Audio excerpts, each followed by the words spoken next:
ایک دفعہ بادشاہ نے ایک فقیر کو دربار میں بلایا اور اسے ایک ہار دیتے ہوئے کہا کہ یہاں جتنے آدمی بیٹھے ہیں ان میں سے جو بھی تمہیں بیوقوف نظر آئے یہ ہار اس کے گلے میں ڈال دو۔ فقیر نے چاروں طرف نگاہ دوڑائی اور کہنے لگا، مجھے کوئی بیوقوف ملے گا تو میں اس کے گلے میں ڈال دوں گا۔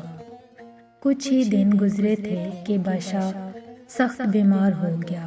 فقیر کو پتہ چلا تو وہ بادشاہ کی خدمت میں حاضر ہوا اور کہنے لگا، بادشاہ سلامت، جب آپ دورے پر جاتے ہیں تو راستے میں پھول بچھائے جاتے ہیں۔ آپ کے تصور اور سوچ سے زیادہ آپ کی عزت اور احترام کیا جاتا ہے، مگر آپ دورے سے واپس آ جاتے ہیں۔ مگر اب آپ ایسے دورے پر جا رہے ہیں جہاں سے واپس نہیں آئیں گے۔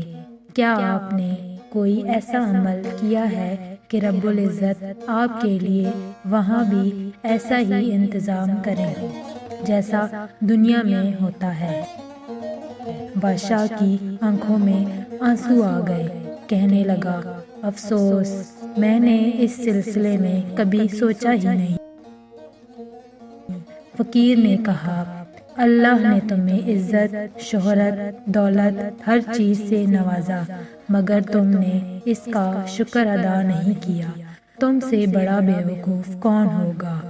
یہ کہہ کر فقیر نے ہار نکالا اور بادشاہ کے گلے میں ڈال دیا۔